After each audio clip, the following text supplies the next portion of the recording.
నెల్లూరు జిల్లాలో టీడీపీ నేత మాజీ మంత్రి సోమిరెడ్డి సమీక్ష సమావేశం నిర్వహించారు. రాష్ట్రంలో వరద బాధితులను ఆదుకునే విషయంలో చంద్రబాబు ప్రభుత్వం రోల్ మోడల్ గా నిలిచారని పేర్కొన్నారు. వివిధ బాధితులకు ప్రకటించిన పరిహారాన్ని చూస్తే ఇది ఒక రికార్డుగా చెప్పుకోవచ్చని వ్యాఖ్యానించారు. నష్టపోయిన వారందరికీ కేటగిరీల వారీగా సాయం ప్రకటించారని, పంటల వారీగా కూడా నష్టపరిహారాన్ని చెల్లించనున్నారన్నారు. బుడమేరు ఏలేర్లను ప్రక్షాళన చేస్తామని చంద్రబాబు ప్రకటించారని, గతంలో వరదలు వచ్చినప్పుడు జగన్ హెలికాప్టర్లో చూసి వచ్చేవారని ఎద్దేవా చేశారు. కాలువల సామర్థ్యం కూడా జగన్కు తెలియదని మండిపడ్డారు. శ్రీశైలం జలాశయానికి వరదలు రాగానే నీటిని విడుదల చేయాలని జలవనరుల శాఖ మంత్రిని కోరారు. ఇప్పుడు 2 జలాశయాల్లోకి 65 టీఎంసీల నీరు వచ్చిందని, మరో 20 టీఎంసీల నీరు వస్తుందని భావిస్తున్నామన్నారు.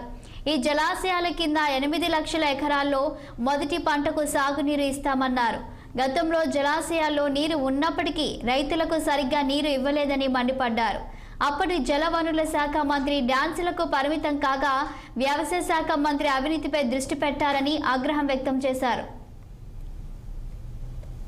ఇరువురులో 37 కోట్లు పెనాల్టీ. ఎంత వేసావా టన్నుకేనంటే 2000. కర్ణాటకలో ఎంత కమ్మారు టన్ను? 4000. ఆ లెక్క వస్తే 75 కోట్లు వచ్చింది. ఈయన ఎన్ని టన్నులకి 2000 వేసాడో 1,84,000 చిల్లరకి 4000 లెక్కన వేస్తే 75 కోట్లు వచ్చింది. వాళ్ళు అమ్మింది 75. జస్ట్ ఆంధ్ర బార్డర్ దాటి కర్ణాటక దగ్గర టన్నుకు 40,000, 4,000 టన్నుకు 4,000, 75 కోట్లు వచ్చింది. 19, 20, 21 కలిపితే ఒక్క ఇరువురు రీచ్ 200 కోట్లు. ఎవరి మీద కేసు పెడతారంటే ఎవరో జేపీ కన్స్టిట్యూన్స్ వంకాయ ఎడెత్తింది ఎవరు ఇల్లీగల్గా, వాళ్ళు లీగల్ రీచెస్ వాళ్ళు దోపిడీ, illegal reaches without environmental clearance, without state government approval reaches ఎవరెత్తారు? సర్వేపల్లి నియోజకవర్గంలో పొదలకూరులో ఎవరో లేడీ పేరు చెప్పారు, జేపీ కన్స్ట్రక్షన్స్ అంటాం, దాని తరఫు ఆమె చెత్తిందా?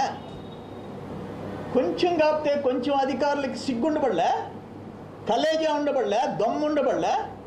దోచుకున్నాడని పక్కన పెట్టి దోమన పోయే వాళ్ళ పేర్లు పెడతారా?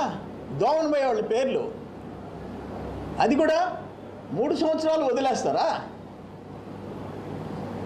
అరే ఇరువుల్లో 100 కోట్లు, 68 ఎకరాలు, మొగళ్ళూరు, మరుపూరు, ముదిగేడు, ఒక్క పొదలకూరు మండలం. ఎవరి మీద కేసులు పెడుతున్నారా? ఎల్లయ్య పుల్లయ్య మీద పెడతారంట. 8 కోట్లు వేస్తారంట ఆయన, గ్రేట్ ఆఫీసర్ వరదాపురం. అరే రోజుకి 4-5 కోట్ల ఎత్తింది. అరే 14 హిటాచీలు, 30 డంపర్లు, కోటి ఎంత ఎత్తుంది? అది కూడా తెలియని అధికారులు. హైకోర్టులో బీఆర్ఎస్ పార్టీకి